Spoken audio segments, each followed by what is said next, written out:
कौन ब्रह्मा का पिता है, कौन विष्णु की मां, शंकर का दादा कौन है, हमको दे बता। ये जानने के लिए कृपया सुनिए। जगत गुरु तत्वदर्शी संत रामपाल जी महाराज के अमृत वचन सर्व पवित्र धर्मों के पवित्र शास्त्रों के आधार पर। बोलो सतगुरुदेव की जय।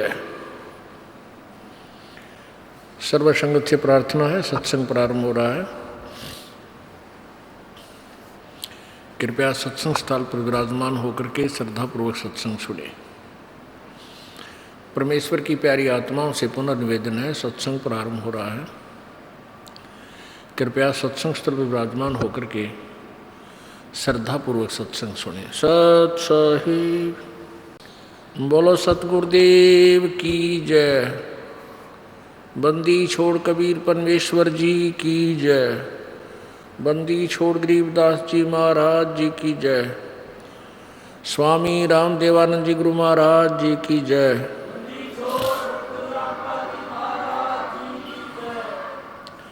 सर्व संतों की जय, सर्व भक्तों की जय, धर्मी पुरुषों की जय, श्री काशी धाम की जय, श्री छुड़ानी धाम की जय, श्री करौथा धाम की जय, श्री बरवाला धाम की जय।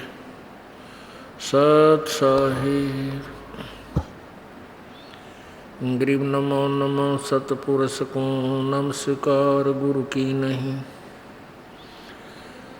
सुर नर मुनि जन साधुआं संतों सर्वसदी नहीं। सतगुरु साहिब संत सब डंडो तुम प्रणाम। आगे पीछे मध्य हुए तिनको जा कुर्बान। नराकार निर्विषम काल जाल भय बंधनम। निर्लेपम निज निर्गुणम अकल अनुबेशोन्धुनम। सोहम सुरति समाप्तम सकल समाना निरतल। उज्ज्वल हिरंबर हरदमम बेपरवा अथा है वार पार नहीं मध्यतम। गरीब जो सुमरे सिद्ध होई गणनायक गलता ना। करो अनुग्रह सोई पारस पद परवाना। आदि गणेश मनाऊं गणनायक देवन देवा। चरण कमल लो लाऊं आदंत करूं सेवा। परम शक्ति संगीतम ऋषि दाता सोई। अवगत गुण अतीतम सत्य पुरुष निर्मोही। जगदम्बा जगदीशम मंगल रूप मुरारी। तन मन अर्पों शीशम भक्ति मुक्ति भंडारी। सुर नर मुनि जन ध्यावे ब्रह्मा विष्णु महेशा। शेष शेष मुख गावे पूजे आज गणेशा। इंद्र कुबेर सरीखा वरुण धर्म राय धावे। समृद्ध जीवन जी का मन इच्छा फल पावे। 33 कोटि आधारा जावे शेष 88। उतरे बहु जल पारा कट है यम की फांसी। 33 कोटि आधारा जावे शेष 88। उतरे बहु जल पारा कट है यम की फांसी। सत साहिब कर जोरूं विनती करूं। धरूं चरण पर शीश। गुरु जी राम देवानंद जी महाराज ने दियो नाम बख्शीश। कोटि कोटि सिजदा करूं कोटि कोटि प्रणाम। चरण कमल में राखियो मैं बांधी जाम गुलाम। कुत्ता तेरे दरबार का मोतिया मेरा नाम। गले प्रेम की जेवड़ी जांखे तो वहाँ जाऊँ मैं। तो करो तो बावड़ू दूर दूर करो तो जाऊँ। जो राखो तो ही रहूं जो देवो सो खाऊं। जय इब कै सतगुरु मिले सब दुख आँखों रोए। चरणों ऊपर शीस धरूं, कहूँ जो कहनी होए। कबीर साईं मिलेंगे पूछेंगे कुशलात, आद अंत की सब कहूँ अपने दिल की बात। गुरुजी तुम ना भूलियो चाहे लाख लोग मिल जाएं, हमसे तुमको बहुत है तुमसे हमको नहीं। वो गुण किए तो बहुत किए, करत न मानी आरे। बावे बंदा बख्श दियो, बावे गर्दन उतार। अब गुण मेरे बाप जी, बख्शो गरीब नवाज। जो मैं पूत कपूत हूँ, बोर पिता को लाज। मैं अपराधी जन्म का नक्सिक बरे विकार। तुम दाता दुख भंजना, मेरी करो संभार। बंदे तू कर बंदगी, जय चावे दीदार। अवसर मानुष जन्म का भाई मिले न बारंबार।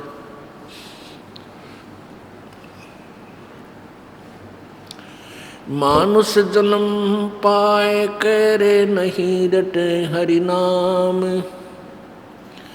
जैसे कुआ जल बिना बनवाया क्या काम।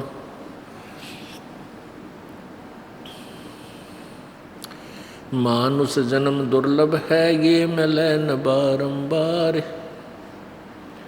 जैसे तरवर से पत्ता टूट गिरे वो बहर न लगता डार।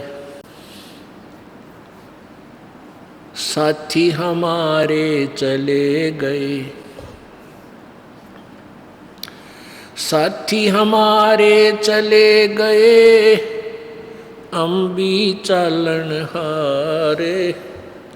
कोई कागज में बाकी रह रही तात लगी है वार। पतझड़ आवत देख कर बन रोवे मन माही। वो ऊंची टेनी पात थे अब पीले हो जाही। पात झड़नता यूं कहे सुन भई तरवर राय। अब के बिछड़े नहीं मिले न जाने कहाँ गिरांगे जाए। तरवर कहता पात से सुनो पात एक बात। यहाँ की यह रीति है एक आवे एक जात। कबीर झूठे सुख को सुख कहे ये मान रहा मन मोद। ये सकल चबीना काल का कुछ मुख में कुछ गोद। बेटा जाया खुशी हुई बहुत बजाए थाल। ये तो आना जाना लगा हुआ है जो कीड़ी का नाल। लाख गिरा सैनत उठ दूती माया आद तकत की कूती। 1.25 लाख घड़िए नत बांडे अंसा उत्पत्ति पर ले डंडे। ये चतुर्भुजी भगवान कहावे हर हट डोर बंधे सब आवे। ये अरहट का कुआ लोई या गढ़ बंधा है सब कोई। कीड़ी कुंजर और अवतारा हर हट डोर बंधे कई बारा। ये कोटिक करता फिरता देखा हर हट डोर कहूँ सुन लेखा। परम पिता परमात्मा पूर्ण ब्रह्म सारी सृष्टि के रचनहार कुल मालिक कबीर देव कबीर साहब अल्लाह अकबर। ये वही परमात्मा है जिसने सर्व ब्रह्मांडों की रचना की है और जो हम सभी आत्माओं के एकमात्र मालिक हैं, पिता हैं। ये वही परमात्मा बनारस में भारतवर्ष की पवित्र भूमि पर काशी शहर के लहर तारा तालाब में विकसित कमल के फूल पर एक नवजात शिशु का रूप धारण करके प्रकट हुए। ये परमात्मा सन 1398 विक्रमी संवत 1455 ज्येष्ठ सुदी पूर्णमासी को अपने निज धाम सतलोक रतधाम वहाँ से चलकर आए और बनारस में काशी में एक लहर तारा तालाब के अंदर विकसित कमल के फूल पर नवजात शिशु के रूप में प्रकट हुए। परमेश्वर ने अपनी अमृतवाणी में, अपने उस सूक्ष्म वेद में हमें ये ज्ञान दिया है कि तुम यहाँ के निवासी नहीं हो, तुम गलत स्थान पर आकर के फंस बैठे हो। और काल भगवान ने, इस ब्रह्म भगवान ने आपको यथार्थ ज्ञान से वंचित रखा हुआ है। ना किसी विद्वान को पता, ना मैं ऋषि को ज्ञान कि ये अभी तक ये आत्म ज्ञान से भी कंसेप्ट क्लियर नहीं कर पाए हैं। आत्म ज्ञान के ऊपर ही उलझे हुए हैं। आत्म ज्ञान क्या होता है? आत्म ज्ञान है अपने विषय में जानकारी। भाई मैं कौन हूँ, कहाँ से आया हूँ और यहाँ मेरा क्या उद्देश्य है, इस गहराई तक भी नहीं पहुँच पाते हैं। जैसे अब आप मनुष्य शरीर में जन्मे हो, इसमें कितनी आपदाओं को आप झेलते हुए अपने जीवन रूपी सफर में यात्रा कर रहे हो। जब तक इस प्राणी के पुण्य चलते हैं, प्रारब्ध में जो लिखे हुए पुण्य चलते हैं, तब तक तो ये प्राणी बहुत सुखी नजर आता है। किसी के पास उच्च पोस्ट होती है क्योंकि वो पिछला पुण्यकर्मी प्राणी है, बहुत अच्छे संस्कार हैं उसके, वो पिछले जन्मों में की हुई बैटरी चार्ज आज बगैर चार्जर के भी वो काम कर रही है, क्योंकि वो पहले संग्रह कर चुकी है एनर्जी। उसके आधार से वो प्राणी वो बहुत सुखी भी है, अच्छी पोस्ट है या कोई अच्छी फैक्ट्री लगा रखी है, बच्चे भी नेक हैं, अच्छे एजुकेटेड हो गए, बढ़िया पोस्ट प्राप्त होगी, उनकी शादी भी, जैसे हम जिनको उच्च घर मानते हैं माया के धनवंतों को, उनमें अच्छे घरों में उनकी शादी भी होगी, ब्याह हो गया। ये उन सभी बच्चों के पूर्व जन्म के पुण्य हैं और उस प्राणी के जिसके वो बच्चे हैं। तो उस समय वो प्राणी जो सुख महसूस करता है, इस झूठे सुख को ही सुख मान रहा है, वो सोचता है कि जो पूजाएं मैं करता हूँ, तब तक वो ये सोचता रहता है कि जो साधनाएं हम परंपरागत करते हैं, जैसे ये दास पहले हनुमान जी का पुजारी था, बाबा श्याम जी का पुजारी था, भगवान श्री कृष्ण, भगवान विष्णु, भगवान श्री राम, भगवान शंकर जी और बाकी ये दुर्गा माता, दोनों सा भी देवता सुप्रसिद्ध सा नजर आवा था, उसी के हम पुजारी थे। और कोई भी घर में सुख होता था, संतान उत्पत्ति है, फिर नौकरी प्राप्ति, 2 पैसे, कोई मकान प्लाट बनाना, तो ये सब सुविधाएं हमें मिली। तो ये सोचा करते कि हमारे जो ये भगवान हैं, हम इनकी जो पूजा करते हैं, इससे हमें ये लाभ दे रहे हैं। तो ये हमारी भूल थी। तत्व ज्ञान के बिना, तत्व ज्ञानहीनता के कारण हम ऐसे विचार रखते थे।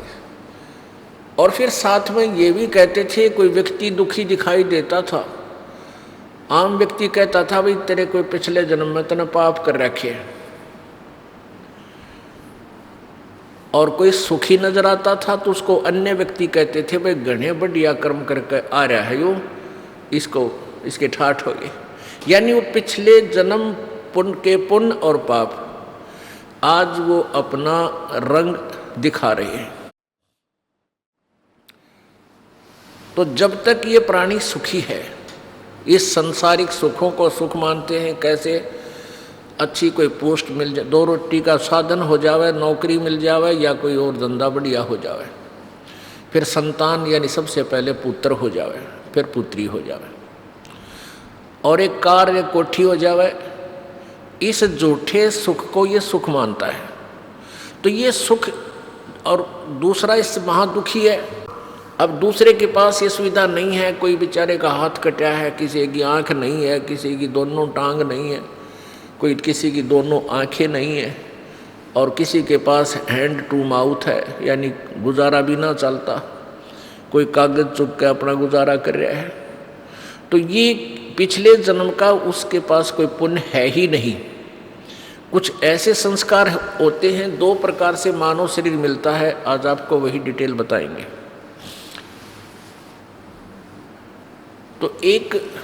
तो ऐसे जो प्राणी अब नजर आता है कि बहुत सुखी है, और वो फिर क्योंकि सुख जितना भी उसको उसके भाग्य में प्रभु ने लिखा है, वो सुख उसको पूरा देता है काल भगवान।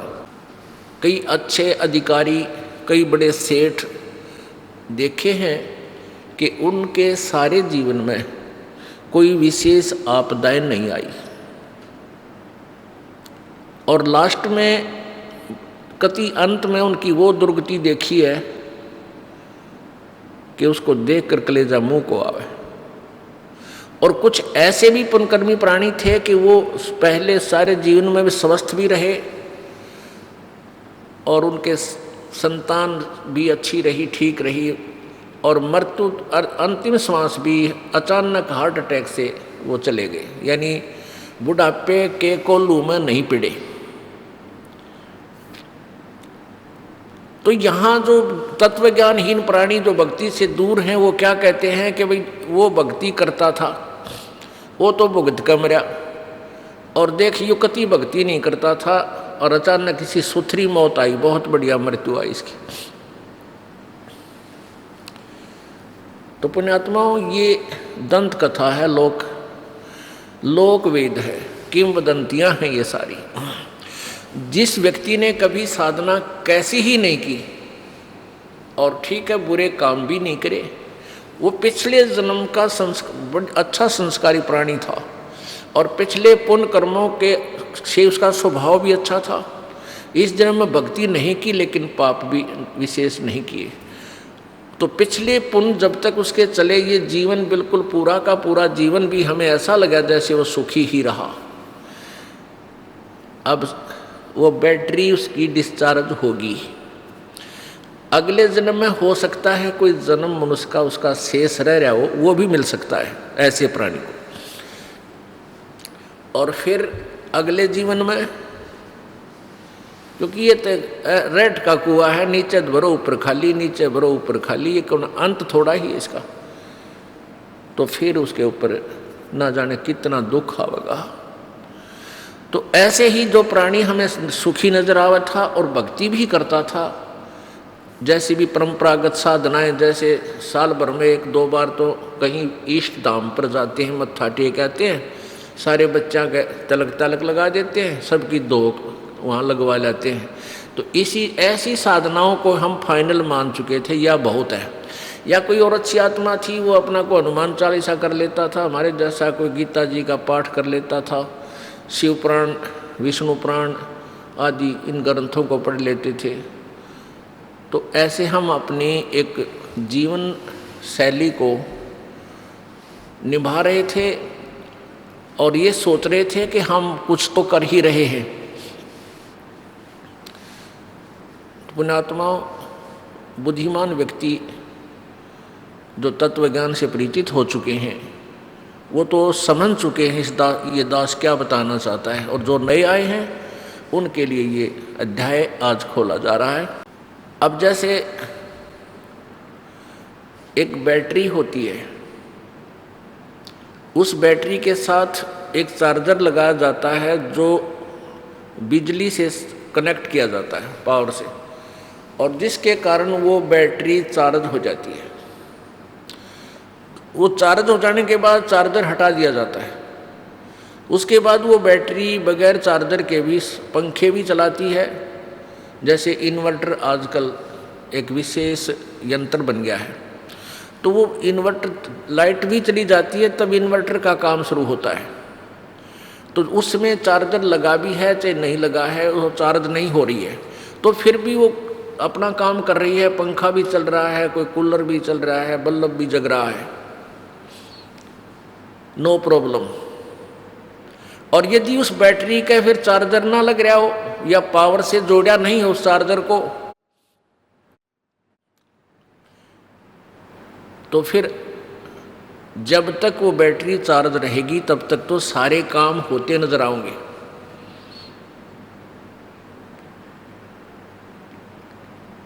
और जिस समय वो बैटरी डिस्चार्ज हो जाएगी एकदम, वो सारी सुविधाएं समाप्त हो जाएंगी। ना बल्ब जले, ना ट्यूब जले, ना पंखा चले, और ना ही कोई कूलर काम करे। पुण्यात्मा, इसमें बैटरी चार्ज करने में दो तरीके हैं।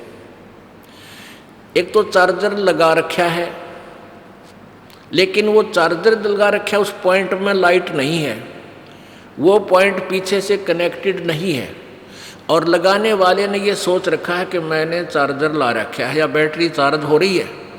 ये तो समझ लो शास्त्र विधि त्याग का मनमाना आचरण। अर्थात जैसी साधनाएं हम पहले करते थे, बाबा श्याम जी का माथा टेक आए, सालासर जा करके हनुमान जी के वहाँ मत्था टेक आए, हनुमान चालीसा कर लेते थे, गीता जी का पाठ कर लेते थे, ये हमारा मनमाना आचरण था, शास्त्र अनुकूल साधना नहीं थी।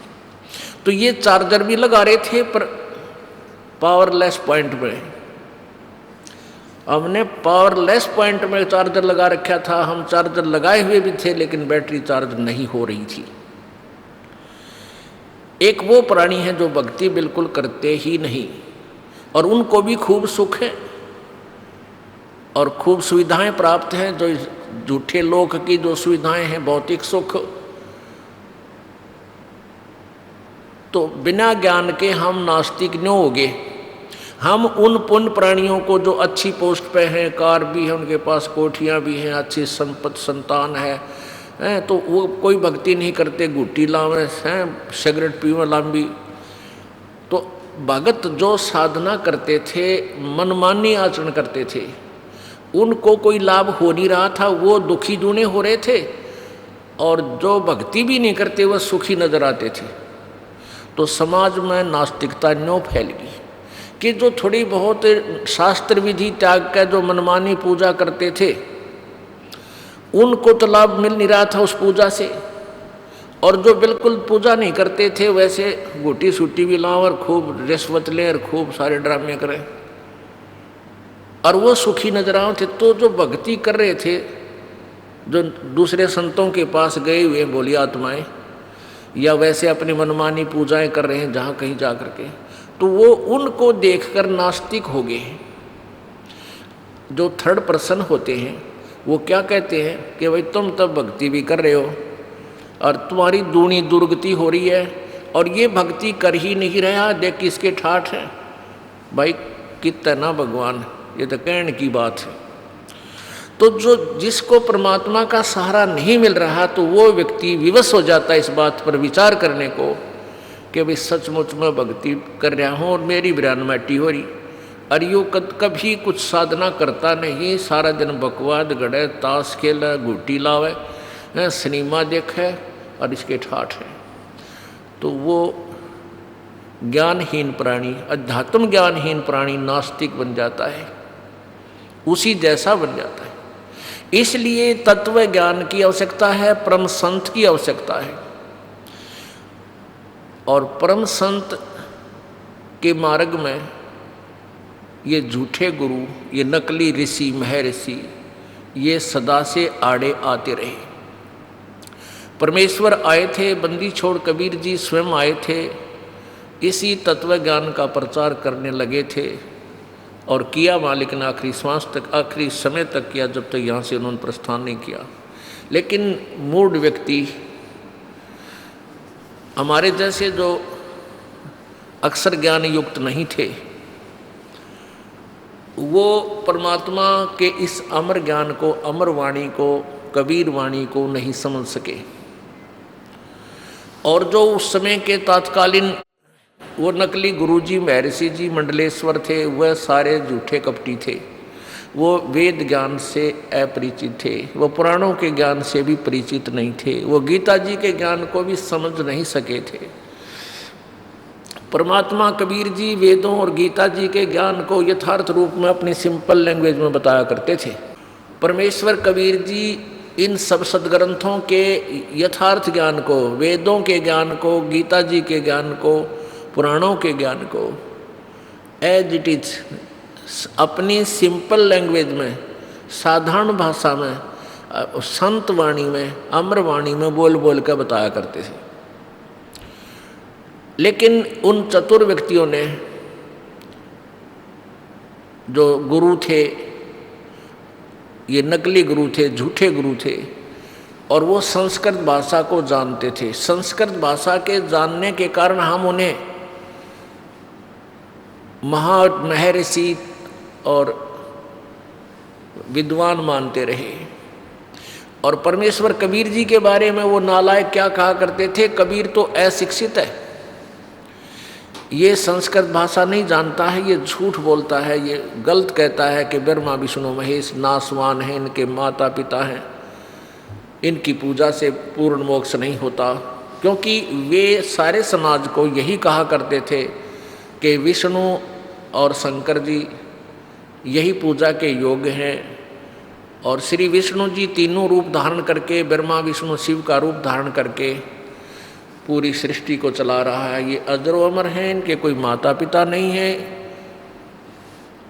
जुलाहा झूठ बोलता है, ये दानक झूठ बोलता है, इनकी बातें मत सुनना, ये ब्रह्मा विष्णु महेश का द्रोही है।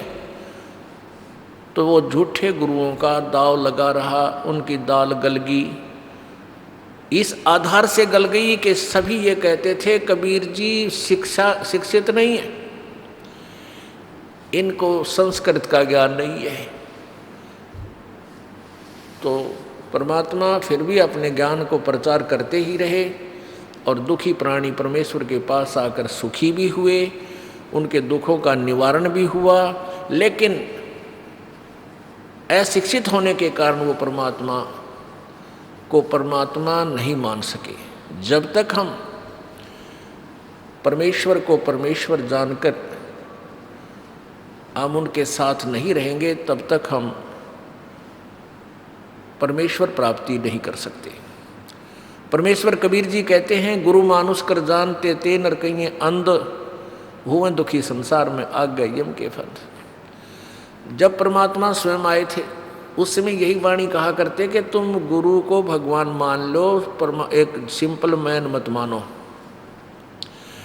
संकेत भी कहा करते थे कि नालाको तुम्हारे कितने सुख हो रहे हैं मुझ दास से, और तुम उन जहाँ तुम जाते थे, जिनको भगवान मानते थे, पूजाएं भी उनकी करते थे, और फिर भी तुम्हारी दुर्गति हो रही थी, अब भी तुम नहीं समझ रहे। लेकिन अशिक्षा का कारण यही रहा, अशिक्षा के कारण हम परमात्मा को नहीं पहचान सके। उस परमेश्वर ने 600 वर्ष पहले वो लीलाएं की थी जो भगवान किया करता है, और उसी का प्रमाण पवित्र चारों वेद, पवित्र गीता जी और सभी सद्ग्रंथ बताते हैं कि वो परमात्मा अपने निज लोक से चलकर आता है, अपनी विशेष खास आत्माओं को, वरिष्ठ आत्माओं को आकर मिलता है, उनको अपने तत्व ज्ञान से परिचित कराता है। क्योंकि पिछले संस्कारी जो हंस होते हैं, वो चाहे शिक्षित हैं चाहे अशिक्षित हैं, वो भगवान के मार्ग में घनी आनाकानी नहीं करते, वो चतुर नहीं होते, वो सादे होते हैं। तो उन सादे लोगों का, सादे भक्तों का नाजायज फायदा उठा लिया है नकली गुरुओं ने। क्योंकि सभी ये कहता है भक्त, श्रद्धालु भक्त वृंद, कि भाई भगवान के का जो मार्ग है, भगवान के ज्ञान में तर्क वितर्क नहीं होना चाहिए, तर्क वितर्क का विषय नहीं है। जबकि कबीर जी ये कहते हैं कि भगवान का मार्ग तर्क वितर्क का विषय है। जब तक आप तर्क वितर्क नहीं करोगे, आप भगत 7 जन्म नहीं बन सकते, क्योंकि अज्ञान से परिपूर्ण हो चुके हो आप, और तर्क वितर्क से वो ज्ञान निखरेगा, सच्चाई सामने आवेगी। तो हम जितना भी ज्ञान आज तक स्वीकार किए हुए थे, सुने हुए थे, वो सारा ही विपरीत था। तो जिस कारण से हम अपने लोक नहीं जा सके जहाँ हम सदा सुखी रहते। परमात्मा कबीर जी वो लीला 600 वर्ष पहले इसलिए करके गए थे कि आने वाले समय में जब ये शिक्षित कलयुग के अंदर जो शिक्षा का एक विशेष दौर चलेगा, वो बिचली पीढ़ी होगी। पुण्यात्माओं, शिक्षा का बहुत बड़ा अवगुण है। शिक्षा का सबसे बड़ा अवगुण है कि ये प्राणी चतुर बन गया, इतना चतुर हो गया कि इसने माया के अतिरिक्त, धन के अतिरिक्त कुछ भी दिखाई नहीं देता। ना इज्जत दिखती, ना बहन दिखती, ना माँ दिखती, ना भाई दिखता, ना पिता दिखता। केवल माया और भौतिक सुविधाएं, कोठी बड़ी बनाऊं, कार लंबी लूं और वह खूब ठाठ से ठाठ करूं, इतना दिखे। अरे भले आदमियों, 4 युग बीत गए, 4 युग बीत गए। कितने पीछे जितने भी हमारे जो मानव हुए हैं, पूर्वज हुए हैं सतयुग त्रेता द्वापर में, वो काम चलाऊ अपनी शिक्षा थी उनके पास। जैसे एक ब्राह्मण वर्ग बना दिया गया, भी तुम शिक्षा ग्रहण करो, सदग्रंथों को समझो और फिर हमें बता दो, हम उसी तरह साधना करते रहेंगे। तो उन्होंने शिक्षा को ग्रहण किया, जैसा उन्होंने ज्ञान को समझा उनको बता दिया।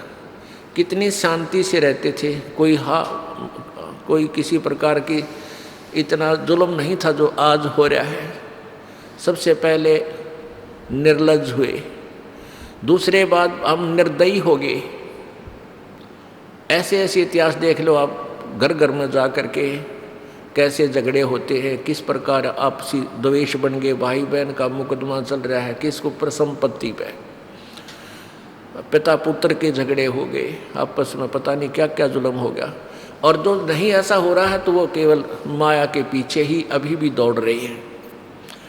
एक बहुत बड़ा अधिकारी था, जब ये दास नौकरी करता था, वो सुपरिटेंडिंग इंजीनियर की पोस्ट से रिटायर हुआ और फिर उसने आर्किटेक्ट की दुकान खोल ली। ये माया के पुजारी, आखिरी सांस तक माया ही माया दिखे। और जबकि उस उम्र, पहले तो बचपन से मालिक बजना चाहिए था, बुराइयां तो बचता, अपना नौकरी भी करता, और फिर उसके बाद रही खी कसर, फिर वो आर्किटेक्ट में सेठ बनना चाहा था। और फिर आगे क्या दुरुक्ति हुई होगी ये तो सर्वविदित है। और हमारे पूर्वज थे, झोपड़ियाँ में रहा करते थे, कच्चे मकान बना लेते, भगवान ने याद करते थे, वर्षा हो जाती 100 शुक्र बनाया करते थे भगवान का। वर्षा ना होती थी, सामूहिक बैठ के गुण गाया करते, परमात्मा से याचना करते थे, विनम्रता रखते थे, भगवान से डरने वाले थे। और परमात्मा उनके संस्कारवश वर्षा करता था, बहुत अच्छी सुविधाएं होती थी, बड़े फलदार वृक्ष होते थे। और आज देख लो, बाग लगाओ वो नहीं लगता ढंग से, ना कोई ढंग के फल फ्रूट रहे, सारा में खाद पानी पता नहीं के डंगा दवाइयाँ डाल के विष बना के विष खा रहे हैं मीठा करके। तो कहने का भाव ये है कि हमने शिक्षा की, अगर यहाँ हमें लाभ है, शिक्षा का सारा ही अवगुण है। अब हमने शिक्षा से क्या लाभ हुआ कि नौकरी मिल गई, बिजनेस कर लिया, बस इतना ही लाभ। नौकरी भी नहीं मिली और कोई बिजनेस भी नहीं हुआ, वो भी शिक्षित है, लेकिन वो चतुर बन गए। वो चतुर इतने बन गए कि छोटे, जैसे कोई खेती करने लग गया या मजदूरी करता है, तो फिर वह छोटी छोटी बातों पे अपने भाई के साथ, कदे पड़ोसी के साथ, कदे किसी के साथ, यानी चतुर बन गए हम, भगवान से दूर हो गए। और यदि इस शिक्षा का लाभ है आज इस युग में, केवल यही है कि हम परमात्मा को पहचान सकते हैं। एक ये गुण है शिक्षा का, और कुछ भी गुण नहीं है। तो आप कितनी बात बना लो, और उस कंप्यूटर बना लिए, फलाने बना लिए, जहाज बना लिए। कंप्यूटर ना थे जब के काम ना चला था। ये भी कौन सा पृथ्वी के ऊपर ऊपर चलो तुम, फिर भी जमीन पर ही आकर के गुजारा होता है। कहने का भाव ये है कि अगर 2 वर्ष वर्षा ना हो, परमात्मा रूस गया, ये कंप्यूटर, ये जहाज और ये सारे मिसाइल धरे धराए रह जाएंगे किसी। हमने जो जिस मालिक से डरना चाहिए था, जो आत्म कल्याण करना और कराना चाहिए था, उस इतिहास को तो हमने खोला ही नहीं। अब खोलना पड़ेगा। अब व्यवस्था हो जाएगी हर एक प्राणी की। अब प्रत्येक क्षेत्र में आप जाकर देख लो, विशेषकर इस करोथा कांड के बाद हमारा एक बिटर एक्सपीरियंस हुआ, और जिससे ये पता लगा कि कहीं न्याय नाम की चीज नहीं इस पृथ्वी पर। परमात्मा कहते थे वह वाणी आज 100% सिद्ध होगी, निरंजन धन तेरा दरबार, जहाँ तनिक नहीं न्याय विचार। इतना भी न्याय नहीं है इस पृथ्वी पर किसी के पास भी, चाहे को कितनी बात बनाता हो। तो ये चतुरता, ये नीचता आ गई। प्रत्येक प्राणी डरता नहीं भगवान से, भगवान का भय निकल गया, और पाप पे पाप इकट्ठा करता है। और फिर क्या बनता है, कुत्ता बने, खाज लागे, सिर में कीड़े पड़े, जबान पे कीड़े पड़े इन दुष्टों के। आज देखते ऐसी बुरा हाल हुआ आता है यहाँ प्राणियों का। हमें भी रोना आ जाता है, लेकिन हमें पता है कि पिछले जन्म में कभी परमात्मा के द्रोही रहे होंगे ये दुष्ट। ठीक है, प्रभु फिर दयालु है क्योंकि उसके बच्चे हैं ये सारे। वो इतना दयालु है क्योंकि ये इसके बच्चे हैं, वो पिता है। पिता 100 अवगुण भी कर दे पुत्र या पुत्री तो भी उसको माफ कर देता है। और कबीर और वो परमात्मा, वो तो परम पिता है, वो तो लाख और करोड़ अवगुण कर दे तो भी माफ करता है। तो इसलिए हमें तत्व ज्ञान की आवश्यकता है, ताकि हम बुरा काम करते समय डरें, हमारे हाथ कांप जा, उस जुल्म को हम नहीं करें। क्योंकि हमें पता लग जाएगा विष खाया है तो ये मारेगा, तो विष से हम कितने डरते हैं। ऐसे ही हम पाप कर्मों से डरा करेंगे जब हम तत्व ज्ञान से परिचित हो जाएंगे।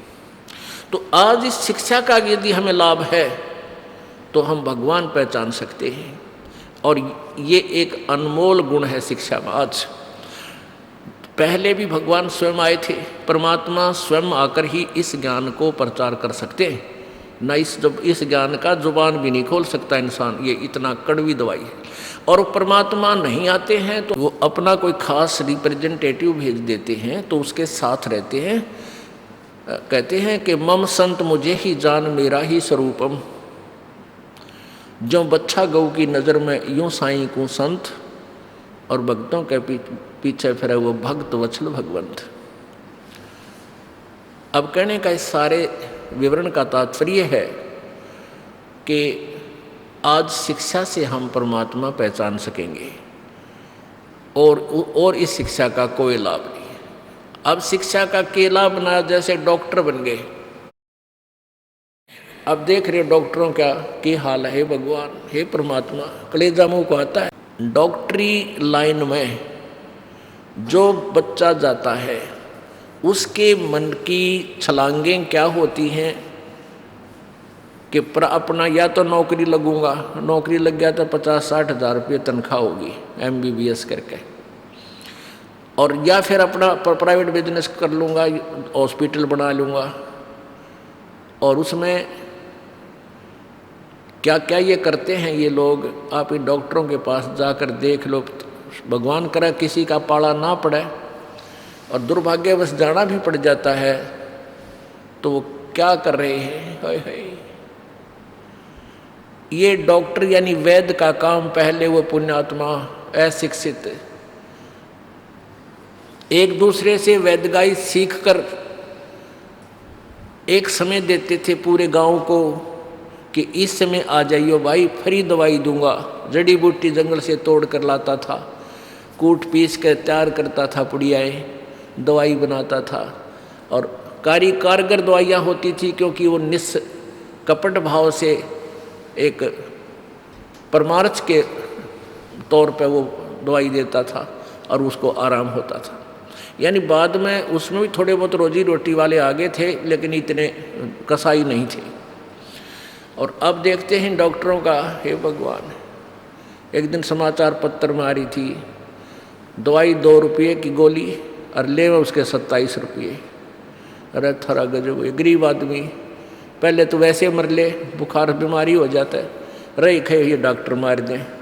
तो इनका आगे चल के क्या बनेगी? इतिहास परमात्मा का विधान बताता है कि ऐसी जुनी को प्राप्त होंगे, इनका कोई ट्रीटमेंट भी नहीं होगा। जैसे कुत्ते बन गए, गधे बन गए, कि तो सुअर बन गए। वो आप जिनका जस्ती को ना आज यकीन नहीं होता, क्योंकि हमारे ऊपर जब तक बिजली ना गिर ले हम डरते नहीं। और डरना तो पहले है कि वो ना गिर पावे हमारे ऊपर, उसकी कोई बचाव बने। गिरने के बाद डरना हो तो फिर स्वाभाविक है, डरो चाहे ना डरो तो काम हो ही गया जो होना था। तो सत्संग में आने से प्यारी आत्माओं आपको डर बनेगा। और जो प्राणी नाम भी ले रहा है सत्संग में नहीं आता है वो, क्योंकि कुछ दिन तो ये प्राणी जो भी नाम लेता है कंटिन्यू 1 साल 2 साल 3 साल तो वर्ष तो बहुत श्रद्धा से आता है। और फिर क्या होता है कि भगवान उसके वर्क डन का फल देना शुरू कर देता है। पहले तो अपने कोटे से देता है, फिर उसका बोया हुआ वो बीज अपना किया कर्म प्रफुल्लित होने लग जाता है, तो फिर उसको सुख होने लग जाता है।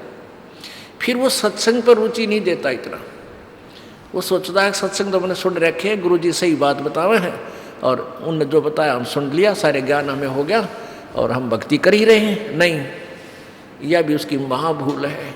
जब तक आप यहाँ आकर सत्संग नहीं सुनोगे, आप 2 4 10 दिन या महीने 2 महीने 6 महीने साल में आप बहुत कोसों दूर हो जाओगे भगवान से। यहाँ नहीं आओगे तो भी सुख होगा, क्योंकि आपने कुछ कमाई ऐसी कर ली, हो सकता है इस जीवन में भी आपको 2 3 साल किया हुआ ये पुण्य आपको पूरा जीवन सुख दे दे। लेकिन आप परमात्मा से दूर होगे, वो चार्जर कट गया, आपका चार्जर नहीं रहा, कनेक्शन कट गया। और आप समझ रहे हो मैंने चार्जर लगा ही रखा है, लेकिन पीछे से आपकी करतूतों से कनेक्शन कट गया, पावर को नहीं उस पावर प्लग में जिसमें आप चार्जर लगाए बैठे हो। अर्थात आप समझते हो कि हमने नाम ले ही रखा है, हमें सुख भी हो रहे हैं, भगवान पूरा सहारा दे रहा है और पहले हम दुखी थे। तो इसलिए सत्संग में आने से आपको लाभ मिलेगा। ये मन बहुत बदमाश है, ये दुबक जाता है कुछ दिन, ये चुप बैठ जाता है और जब आता है समय उसी समय इसको फिर परेशान कर जाता। आज का जो प्रसंग है हम ये बताना चाहते थे आपको, मानुष जन्म दुर्लभ है भाई मिले न बारंबार, जैसे तरवर से पत्ता टूट गिरे वो बोर न लगे डारे। इन बातों को बहुत गहराई से सोचा करो। ये बातें कहन सुन की नहीं है भाई, कर पाड़न की है। परमात्मा स्वयं आए, उनका क्या उद्देश्य था इस गंदे लोक में आने का, कबीर जी का। और परमेश्वर ने यही कड़वी दवाई यानी ये मेडिसिन तत्व ज्ञान वाली परमात्मा ने उस समय समाज को देना चाहा था, लेकिन इन नकली संतों ने समाज के अंदर ये ज्ञान, ये कड़वी दवाई यानी रोगनाशक औषधि प्रवेश नहीं होने दी। और उस परमेश्वर ने इसीलिए इस समय को चुना और उसी परमेश्वर ने मानव को बुद्धि दी है कि ये कंप्यूटर बना ले, टेलीविज़न बना ले, सैटेलाइट बना ले, जहाज में सैर सपट्टे कर ले। ना वो मनुष्य थे पहले वाले के, मनुष्य का आँख ना थी, का हाथ नहीं थे, या कोई उनका कोई अंग कम था जो आप व्रत कलयुग वालों को ज़्यादा लगा है। नहीं, ये कलयुग पहले निर्धारित था और ऋषियों ने बता रखा था कि इसमें मशीनरी युग होगा। तो जैसा भी समय आता है परमात्मा ही मानव को बुद्धि दे करके वो विकसित करता है, वो सब इंस्ट्रूमेंट वही बनवाता है। या भूल है प्राणी की कि वो कुछ बना ले। और ये समय था, बनाना ही था। तो इस टेलीविज़न का और इस कंप्यूटर का और इस शिक्षा का अब बहुत अच्छा सदुपयोग होगा। अब ये परमात्मा का ज्ञान पूरे विश्व में फैलेगा और उसका माध्यम ये टेलीविज़न ही होगा। इसलिए परमात्मा ने ये टेक्निक इस मानव को दी थी। अब परमेश्वर ने अपना जो वास्तविक ज्ञान था वो 600 वर्ष पहले दे दिया। जब परमेश्वर यहाँ आए थे 600 वर्ष पहले, तो एक दिन में वो हजारों जगह प्रकट हो जाते थे, हजारों जगह प्रकट हो जाते थे और वहाँ जा जा के अपना ज्ञान प्रचार करते थे। वो ईश्वरीय शक्ति थी। अब परमात्मा ने ये विज्ञान दे दी, उसी का अंश है प्रभु का ये विज्ञान भी।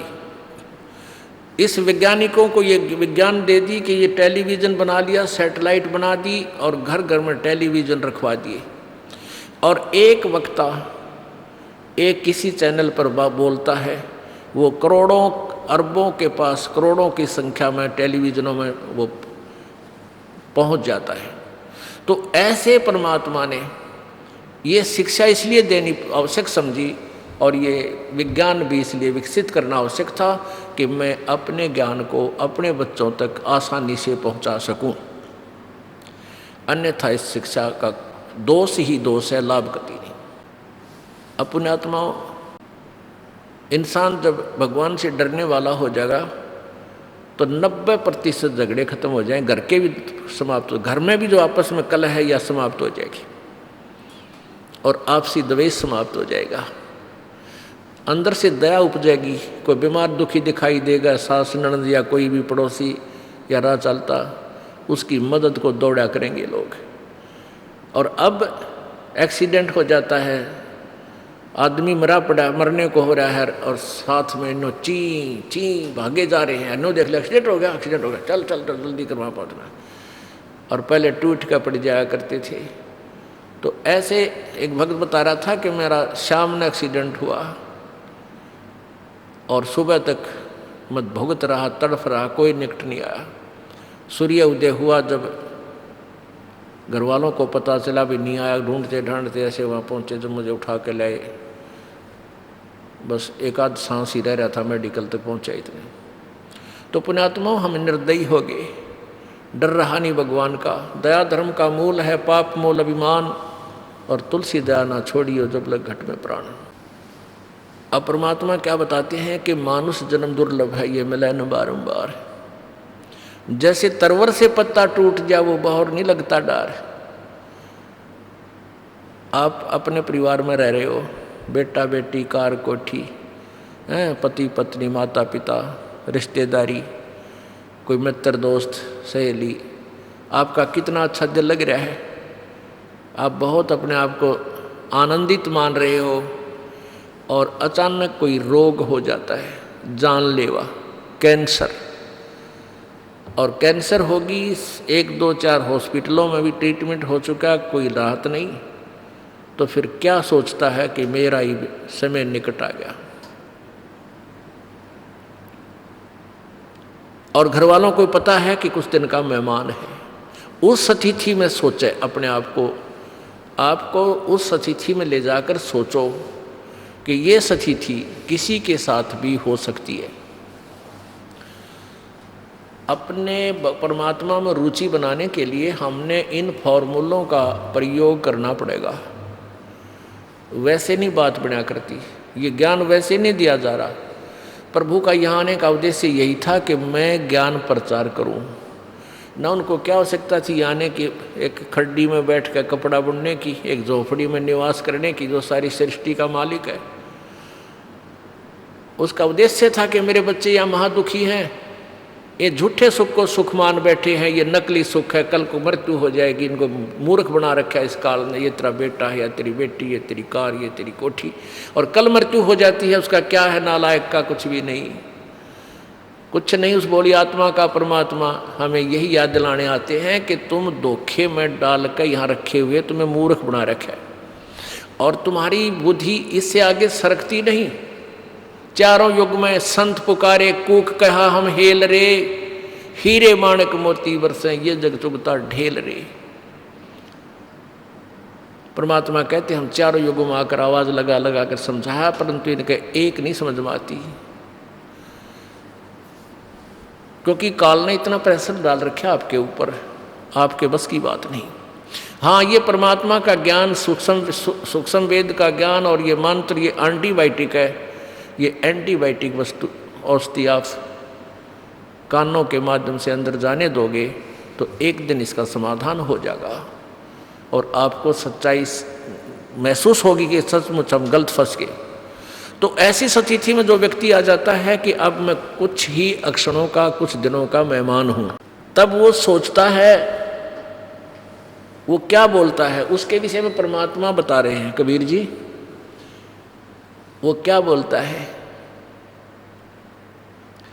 पात झड़ता यूं कहे सुन भई तरवर राय, अब के बिछड़े नहीं मिले ना जाने कहाँ पड़ेंगे जाए। अब जैसे बड़े पूरे परिवार को त्याग कर एक प्राणी जाने लग रहा है, उसको पता है कि तेरी मृत्यु डेफिनेट है। अब वो अंदर से सोचता है कि ये भगवान ईब के बनेगी मेरे साथ, कहाँ जाऊँगा, ना जाने कहाँ पटकेगा ये, कहाँ जन्म होगा, किस योनि में जाऊँगा। तो आसपास बैठे हुए बुजुर्ग समझदार व्यक्ति, अड़ोस पड़ोस के भी आ जाते हैं कि ये तो मरने वाला है, चलो हमदर्दी व्यक्त करें वहाँ पहले ही बैठ जाते हैं। आकर वो कहते हैं भाई, उसको सांत्वना देते हैं कि भाई एक दिन सब ने मरना है, यहाँ तक कोई नहीं रहा भाई, जिसका समय पूरा हो जाता है उसको तो जाना ही पड़ेगा। तो इस तरह उसको सांत्वना देकर मरण जोगा ब्योत करते हैं कि तू मर, इतने थोड़ा सा दिल डट जाए, इतना अवश्य कर देते हैं। तो यहाँ परमात्मा कहते हैं कि वो स्थिति समझाना चाहते हैं कि आज तू जिस परिवार को अपना मान रहा है, दोबारा इसमें तू इसी स्थिति में फिर नहीं आओगा जिस दिन तेरी मृत्यु होगी। हाँ, अब रहते रहते सब कुछ कर, आप भी मालिक ने याद कर, अपने बच्चे भाई बहन बेटियों को, माता और पिता को भी मालिक के चरणों में लगा। ये तेरा प्रथम कर्तव्य है। जैसा हम बच्चों को पालना प्रथम कर्तव्य समझते थे, उससे भी प्रथम कर्तव्य हमारा, जिसको ज्ञान समझ में आ गया, पिता को ज्ञान समझ में आ जाता है तो पूरे परिवार को समझावे। यदि पुत्र को ज्ञान समझ में आ जाता है तो पूरे परिवार को, माता और पिता से भी रह रह कर जिक्र कर मालिक का, समझाओ, उनको पता चला, ज्ञान दे के कल को बहुत दुरुक्ति होगी आपकी। ये हमारा प्रथम कर्तव्य है।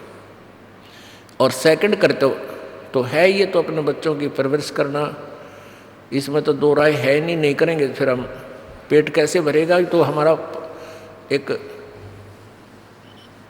वो है परमात्मा का दिया हुआ एक व्यवस्था है, इसमें तो हम करेंगे।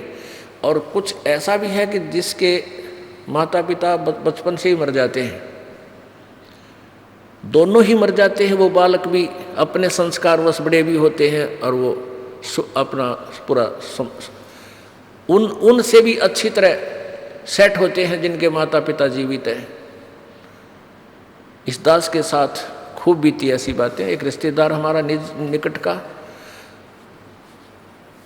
और वो छोटे छोटे बालक, उसकी मृत्यु होगी, और वो आखिरी सांस यही कह रहा था, मेरे बालकों का क्या होगा, मेरे बच्चों का क्या होगा। आज वो बालक जो दूसरे भाई जीवित हैं उनसे ज़्यादा सुखी है वो, उसके बच्चे, उसे अच्छा व्यवसाय है। तो ये जो हम अपना प्रथम कर्तव्य मान रहे थे, ये भी गॉड गिवन है, प्रभु दत्त है, पूर्व संस्कार में निर्धारित है। ये तो परमात्मा ने करना ही कराना है, आपसे करवाना है या किससे करवाना है, उसने ये संसार चलाना ही चलाना है। रही बात मनुष्य ये आत्म कल्याण की, ये हमारा प्रथम कर्तव्य है। और इसको तो हम ऑप्शनल सब्जेक्ट मान रहे थे। जैसे बालक पढ़ते हैं ना, लेवत ले ले ना तो ना ले सब्जेक्ट ने, हम ऐसा मान रहे, जबकि ये वेरी इंपॉर्टेंट सब्जेक्ट था, हम छोड़ चुके थे। तो ये ज्ञान बताया जाता है कि परमात्मा क्या कहते हैं कि साथी हमारे चले गए रंबी चालनहार, कोई कागज में बाकी रह रही ता तलागरी बार। पतझड़ आवत देखकर बन रोवे मन माही, ये ऊंची टहनी पात थे अब पीले हो जाए। अब बसंत ऋतु के अंदर सभी जैसे पीपल के पत्ते आपने देखे हो, पीले होकर के टूट टूट कर गिर जाते हैं। सतूत के पत्ते हैं जैसे वृक्षों के पत्ते हैं, और तुरंत ही नई कोपल फूट जाती है और 15-20 दिन में वो पूरे पत्ते बनकर और हवा में ऐसे लहला रहे होते हैं। 1 वर्ष वो नए पत्ते फड़फड़ फड़फड़ करके बस्ती मार लेंगे, और जब आवेगी फिर बसंत ऋतु, वह सारे टूट टूट कर नीचे गिर जाएंगे और उनका विनाश होगा।